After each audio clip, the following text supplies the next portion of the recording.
Hey there, community bankers. Welcome back to the Correspondent Podcast from Independent Correspondent Bankers Bank. I'm your host, Madison Kaplinger, Marketing Specialist for ICBB. Our Ladies Link event is fast approaching, and we knew we just had to include a topic that's key to career advancement, but makes a lot of us want to run the other way: negotiation. As a preview of her session at Ladies Link, I talked to Nan Gesche, speaker and author of Ladies, Let's Negotiate, on how we can reframe negotiation from a competition to collaboration. Please welcome Nan to the podcast. Hey there, community bankers. I'm here with Nan Gesche, who's going to be a speaker at our Ladies Link event and the author of Ladies, Let's Negotiate. How are you doing today, Nan? I am doing great. How about you? Doing pretty good too. We've been talking about how much snow we're getting, so it's a little cold, but other than that, I'd say we're both pretty okay. We like that. Yeah, the snow is temporary. It's going to be 50 again by Wednesday here, so all good. True. So for anyone listening who may not be familiar with you and your work, tell us a little bit about yourself and about your career so far. Well, actually, I took a very crooked path in my career, and so it doesn't probably look like most people's. I actually started out as a bank regulator, so just what everybody always wants to hear in the banking world is that they're going to be interacting with a bank regulator. And it became pretty clear pretty fast that I was in the wrong job. Luckily, I was very fortunate to work with a management team who understood that I brought value just in a different way. And so I was given a lot of different opportunities. And so I became like a team member for best practices, and then a team facilitator, and then a team leader. And that's when I really recognized where I belong, was working with teams and trying to help teams collaborate. Luckily, they let me go back to grad school. Got a master's in communications, went to a bank holding company where I managed their consolidation from 7 bank charters to 1. So I dealt with the human aspect of that. So it was a major transition. And then I was hired away by an international consulting firm, Arthur Andersen, which is like Accenture today. And then from there, for personal reasons, I started working on my own, where I became an educator at the University of Minnesota and spending time then educating at the corporate level. So, and all through this process, I've always been absorbing and observing how people interact and some of the differences between men and women, especially around negotiations. That is such a fascinating career. I think a lot of our bankers listening will relate to kind of taking a crooked path, because a lot of people I know, at least, didn't plan to get into banking, but found opportunity there. Yeah, I always say, people make fun of me now on some level. It's like, oh, you just, my bank regulator friends, you just do the soft stuff, Nan. You just do that woo-woo stuff. But I will still say that some of the people I've always enjoyed working with the best are bankers. Bankers, I find, often are very high level, have a high level of integrity, and usually a high level of respect and engagement for their people and their community. And so I've always enjoyed working around bankers because of that. Yeah, and I can definitely relate to that. But your work, once you started to kind of step broader, is fascinating as well, talking about negotiation and communication, the differences between men and women. And you have a book. Is it coming out or is it already out? Ladies, Let's Negotiate. It is out, both in, it's a paperback as well as a Kindle version. I've been asked if I'm going to be doing an audiobook. It's like, hey, I got to get through one thing first. So it just dropped in Amazon February 16th. So it's been out there for just about a month. Yeah, awesome. So tell us a little bit about your book and kind of what led you to write a book on the topic. Well, it was actually a long journey. I talk about a story actually in the book that piqued my interest probably almost 20 years ago, but I was like, yeah, I don't want to do just women's things. And the event was that I was speaking to some women on why women don't ask. And of course, I had the foolishness to do that with a group of female attorneys. And one of them attacked me within the first couple of minutes, like, I've litigated one of the largest tobacco cases in U.S. history. What makes you think I don't know how to ask? And luckily, I had a moment to gather my senses, and I, just asked everyone, how many of you have negotiated for someone in the last 6 months? And they all raised their hands. But then when I asked how many of you have negotiated for someone, just for yourself in the last 6 months, not even 20% of the hands went up. And that stuck with me through my career. And I kind of stepped away from it until a group called Women in Manufacturing asked me to do a webinar on it. And when I did the webinar, it became their most popular webinar. And that made me kind of go, maybe there's something here that I need to be sharing. And I guess from there, I just decided if I can do a webinar, I need to figure out how to do a book. Very cool. And I can relate to that as well. I think there's something about how we're socialized as women that standing up for other people is one thing, but advocating for yourself is somehow, it feels looked down upon. I don't know if that's the case. Mm-hmm. I don't know that it's looked down upon. It's what women often face is what's called a double bind. Okay, the double bind that women often face is that if we're too strong, then we get called sometimes that B word, or we're considered to be difficult or aggressive.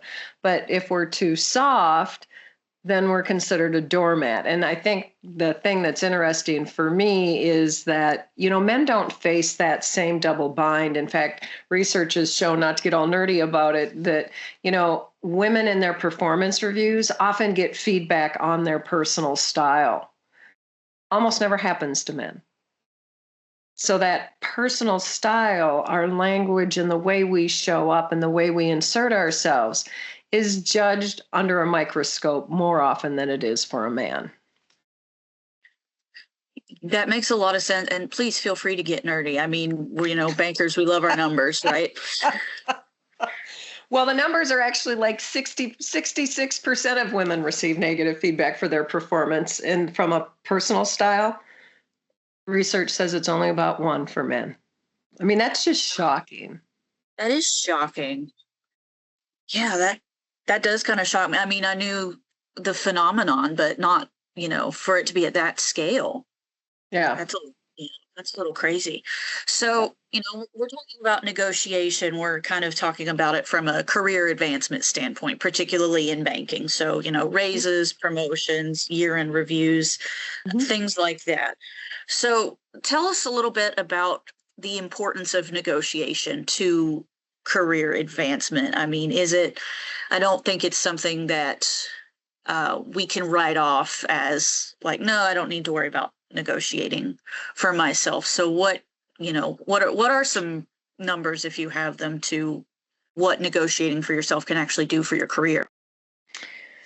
Well, the numbers aren't so much about what it can do for your career as what it does for your bank account. Okay.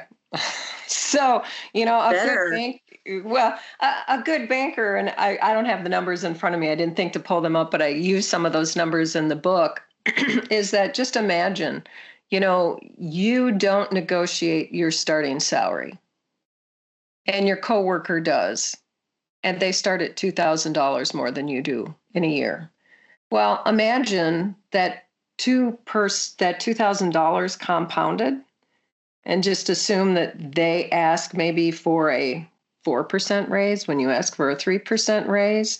You take that slight difference, you invest that difference. Most statistics will end up telling you that most women will easily leave anywhere from $250,000 to $500,000 on the table for not learning to negotiate over their career. Because you think about it, even $2,000 a year over a 20-year career, that gap expands with a raise. And if you had invested that even like at a 5% return, it becomes pretty significant. That's an expensive misstep, it sounds like. So is there, I wonder, a similar gap between men and women? We know there's, a wage gap. That's a complicated issue, but is there a negotiation gap between men and women and how they approach their kind of year-end conversation? Well, research is actually shifting and showing that women are doing a much better job negotiating now than they used to. And to your point, Madison, is there's a lot of things going on. It's just not our skill to negotiate. There are biases within our organizations and the systems which we work in that often still lead to us making less, even if we are good at negotiating. Okay. So there are a lot of things going on. One of the differences, we are less likely to ask, and when we do ask, we often ask for less. Or we don't negotiate because we often associate negotiating just about money. It's about asking for a raise, it's about asking for a promotion. There's so much more to negotiating. It's about negotiating your workload. It's negotiating the types of assignments you do. It's negotiating your mentoring and your coaching and your training. It's negotiating, it seems really unusual, but a lot of banks have, for example, golf memberships. They've got memberships to the golf course. And I'm not a golfer. When I worked at Arthur Andersen, they're like, you all have to take golfing lessons because you need to learn to golf because all the business it's done on the golf course. Great. I don't have the hand-eye coordination for golf, either that or the patience. And I actually do some of my networking at the health club. I'll take you to a Pilates class. Let's go do a bar class. And how about a protein smoothie afterwards? But how many banks are paying for women's health club memberships to use it as a business networking tool versus golfing? And so there's all kinds of opportunities. So many times it's like, who gets stuck about planning the holiday party? More than likely it's the women, more than likely. And if you love to do it, more power to you. It's a gift for people who can plan. But they aren't things that tend to make you promotable, that stand out on your resume. And so we have to be negotiating how we spend every hour and how we get every developmental opportunity, because those are the things that actually give us the credibility and the resources to negotiate many times for those pay increases. And so people think they need to learn to negotiate in their salary. They need to negotiate every part of their life, because those are the things that contribute to that negotiated salary discussion. That is such a good insight, and something I'm sure not a lot of people think of, but it sounds so important. And you may have alluded to the answer to this question already. I can think of a couple of things you've touched on that might answer this question. But what do you think is the biggest mistake women tend to make in negotiation scenarios? Is it not asking? Is it not asking for enough? Is it, not thinking, widely enough in terms of what they're negotiating, or is there something else on the table? Well, all of the above. But the first one, to your point, the first one is not negotiating in the first place. It's assuming that the answer is going to be no and talking themselves out of it. Okay. And so they oftentimes won't even step their foot in the door. The other part is, if they put their foot in their door, they make concessions before they start the conversation. They don't want to look demanding. They don't want to look like they're, being inconsiderate or selfish because, if I get a raise, then somebody else doesn't get a raise. And, we start to play these games about making concessions against ourselves. So we have to ask. And when we ask, not only do we need to ask for what we want, we need to ask for more than we want, because that's the point of negotiations.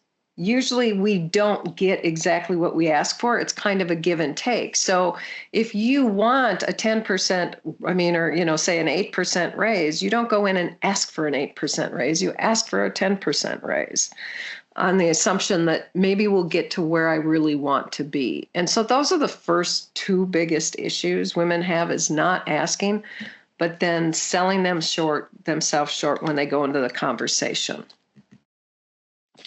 That's such good insight. And, I find that relatable, because if I think back on early in my career, but before I joined the banking world or ICBB, I think the biggest mistake I made was not advocating for myself and just kind of operating on this assumption that if I, keep my head down and do excellent work, then somebody's going to notice and they're going to want to promote me and give me a raise and give me all the things. And I don't know if that's socialization or personality, but it became apparent, thankfully, quickly that that was not going to work that way. Yeah, that's actually called the tiara principle. That if we work hard enough and we act nice enough and we dress the right way, we will get noticed and rewarded for our good behavior. And that doesn't always work out because we aren't self-promoting. And part of negotiations is knowing what you deserve and being willing to ask for it. So that's why, we have to ask for those developmental opportunities. We have to say, hey, what would it take to be part of this committee? What would it take to be able to take part in this developmental program? Okay, for me to build our skills. And those are things that we also negotiate, again, as I said, that prep us. And I think it's interesting because the other thing that research has proven that, applying for jobs on dating apps, whatever, if men hit about 50% of the criteria, they're like, I'm in. Cool. I'm applying for the job. I'm the perfect candidate to date that woman. Women think we have to be like 70, 80, 90%. Oh, I'm not qualified. I only have 80% of the skills. And it's just a difference in how our brains are wired. And I'm not going to get I do not remember the parts of the brain, but our brains are wired slightly differently. And what is one of our greatest advantages we often see as a disadvantage. And so sometimes men can be very focused. And I'm generalizing because, there are women who can be this way as well. But the brain is wired in such that it tends to be kind of very focused on one thing at a time. The good side of that is they're all in on that conversation. The downside is they don't necessarily see some of the risks or the consequences for digging into that negotiation or that conversation. One of the gifts that women have is they are able to see sometimes the impact of the negotiation, of the conversation on their relationships and on the dynamics. And so they don't ask. But what they're forgetting is because they have that periphery view of sometimes what's going on around them, that gives them more information to actually use during the negotiation process to help them be more successful long term. And so often we use the information that we collect by paying attention to relationships and people's feelings and interactions and the impact to others. We sometimes use that to hold us back. In reality, it's one of the gifts we've been given to propel us forward. Yeah, I love that reframing. It definitely makes sense with my experience. I'm thinking about a lot of those things all the time. And I think reframing it as a superpower is a fantastic approach. Another thing that you describe in the book is the likability penalty. So can you explain why that is and why it's an issue for women in particular? Well, it goes back to that issue that I was talking about in the double bind. So the funny thing is that if we're assertive, we're less likable, okay? And then if we're likable, we're perceived sometimes as being less competent. And men don't have that issue. If they're likable, they can be likable and competent, where sometimes for women, it's perceived as one or the other. And it makes it hard, again, because of that double bind, is where do we find that sweet spot in the language that we use? And how do we reframe our requests for what we want in a way that balances relationships and results? And a lot of the framework that I use in the book really is about balancing relationships and results. And sometimes we focus more on relationships, sometimes men focus more on results, and we need to do both. And because of that likability factor, oftentimes the coaching isn't, and the learning isn't just about the process of negotiating. It's learning about how we communicate and how we speak when we are negotiating, because we can be assertive and warm at the same time. It isn't an either or. And that's the thing we need to understand to get past that likability issue that affects us more than men. Right. And I think a lot of women will resonate with that in their experiences as well, having to strike that balance and it Hmm. being kind of almost like a high wire act, I Yeah, think, in it a lot feels of like it ways. some days. Um, Yeah. it, and I say that truthfully because there was a woman that I was coaching one time who basically had been told that, she needed to stand up for herself, that, she'd been passed over for a promotion. And so we did a lot of coaching about how to strengthen her language. And it gets back to my example of how we're reviewed differently. She went back for her next year for her review, feeling like she had done a lot of work. She had positioned herself differently. She made her needs known. And we spent a lot of time on coaching on how to do that in a respectful way, how to be assertive and warm. And basically the next year she was told she was a little too much, that the shift had gone a little too far. And so, again, most men don't have to deal with that. Which is, I can't think about that too long, or I just want to, throw things. But Yeah. But that's not, we're getting better at that because I think there is an expectation that all of us are better, and hopefully how we interact. But, COVID didn't do the world a lot of favors from that respect, that we lost some of our skill at being able to interact and even just have a conversation, much less a conversation that even feels more challenging, like a difficult conversation, a negotiation, a conflict, any of those things.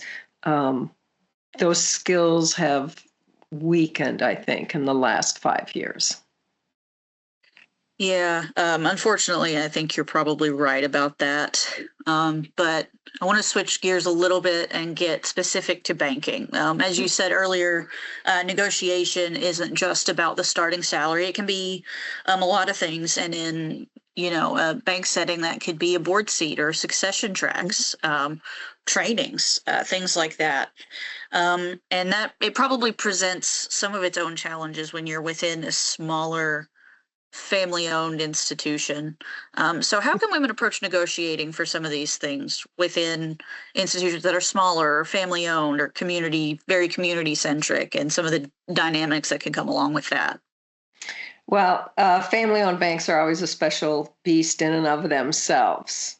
Okay, because the dynamics just create a whole different issue all around. Like one banker once made a comment to me. Well, my son might not be the brightest bulb in the world, but he was born into the right gene pool. So yes, he too will be the president of the bank someday. And so we just have to know those are those structural realities that we have to compete with some days. But again, the first part has to be that we have to be willing to speak to our need. We have to be able to lean into the conversation and raise our hands and basically say, hey, I'd like to grow into that role. What do you need to see from me? And so it's asking those what and how questions, but we have to know what we want and then be willing to share what we want. And then be willing to hear the feedback about what it's going to take to get us there, what they see as the challenges or gaps that might make it difficult for us. Yeah, and I think that's an important point too, kind of positioning it as a question. What do you need to see from me to get Mhm. me there? Rather than, because I think that feels more like it feels that feels less intimidating, I know, for me, because it feels like I'm serving you, I'm offering something on the table rather than a demand, if that makes sense. And that's the whole philosophy of negotiations. Negotiations isn't a demand. The only way you're going to be effective at negotiations is you have to start with what you want and what your why is. What do you want and why do you want it? And then understand that people don't necessarily care about what you want. And if they do care about what you want, they're not going to care about your why. Okay. So if you go in and make the comment, say, I want to get a raise because I want to be able to save money to send my kids to college, great. I want more money too, so I can get a new boat. tell me why that's important to me and the bank. And so we always have to understand and know how to ask good questions to figure out what their why is and what potentially might be their why not. And the only way we get there is by asking those what and how questions to dig into what is important to them so that we can frame our asks in a manner that speaks to their need, not just our need. And so if the need is to grow the bank, to reduce turnover, to improve market share, what do we bring to the table and how does our ask contribute to that need? Yeah, and you mentioned the why as well as their why not. Mm-hmm. So I think everyone has heard a why not to the effect of, the budget just isn't there this year for, a raise or for this training you want or this program you want to be a part of, things like that. So what is the most effective counter move when a supervisor uses some kind of like macroeconomic excuse to stall a promotion? Which is very, very common. And so then the question has to be, what do I need to do differently to prepare for this raise? What do you need to see? Or what needs to change at the bank? What's the goal we need to achieve at the bank so that we can offer raises again next year? Because it signals to them that you're understanding their need. Plus, they should be able to articulate what those changes are. And if they can't, then you need to have other harder conversations with them or think about getting that feedback from someone else. And so, the question then becomes, well, what are the developmental opportunities that will take to get me to the level? Or if we don't have the money, how about the promotion and change in my title that would signal then the next opportunity that I'm at the bottom of that pay scale? Then it would be easier to negotiate because I at least have the position that puts me in a different pay scale. Does that make sense? And so there's so much more we can negotiate. Rarely is it just about the salary. It's about the development and the opportunity and the title that will position us better for that raise, maybe in 3 months or 6 months. And that's also the question then would be, thank you for that information. What would be a good time to revisit this conversation? Should I come back in 6 months or 3 months? And to let them know. So a lot of times when I talk about negotiation, we have to have clarity about what we want. We have to be present in the conversation, but we have to have the resolve to stay in it. And so if they're like, for sure next year, you get it in writing. Or if they're like, how about these developmental opportunities and that'll get you there. You do those opportunities and okay, I'm back in your office. It's been 6 months. Let's restart that conversation. And so persistence a little bit. Yes, persistence. And I feel like you just drew our listeners a pretty comprehensive roadmap for how to get whatever it is that they want. Yeah. Well, it's not giving up. And I think that's one of the things is that, a no often just signals that they're either not ready or we haven't asked for the right thing. And so what is it going to take for them to be ready, or what is the thing they might be able to give on? And so that's part of that whole negotiation process. Would you take education? Would you take flexibility? Would you take, a mentoring opportunity? Would you, would you take, reimbursement for a club membership or, money towards a vehicle? Or it's funny, we all know that we have these weird pockets in our organizations. And there might be a pocket of only so much for raises, but there's pockets that are designated for other things. And sometimes those other things might be things that are also of interest to us. And so there's many levers to negotiate on. That's good. That's good insight. So the last question that I have for you, I'm going to ask you to negotiate with our listeners a little bit. Given everything you've just shared, why should they come hear you talk at our Ladies Link event on April 24th? Well, the first thing I would say is negotiation is a two-way conversation. Persuading is different. So, True. That's my bad. no, it's all good. It's all good. For me, it's just, if any of you have ever left an opportunity or money or influence on the table, maybe this is a chance for you to come in and think about what made me uncomfortable and how do I get there? And, my goal is really to get people to starting to think about that, what is the conversation that you're avoiding? And giving you some tools to think about how you can start that conversation now. Because like any skill, you might have not felt comfortable in the past. You might not feel like you're a good negotiator. You just have to tell yourself, I'm not as good as I'd like to be yet. And part of that getting there means taking the time to invest in yourself, to learn some things, to find a support system to help you through this, and to challenge your thinking in order to show up differently next time. So I'm hoping I'll see some of you there. I'm hoping that too. Well, Nan, thank you so much for joining me today on the podcast. I think you've shared a whole lot of wisdom that is going to really benefit our listeners and our bankers and hopefully our attendees at Ladies Link. So thank you so much for your time today. You're welcome. Thank you. Thank you for listening to the Correspondent Podcast from Independent Correspondent Bankers Bank. We hope you've heard something that you can take back to your community bank.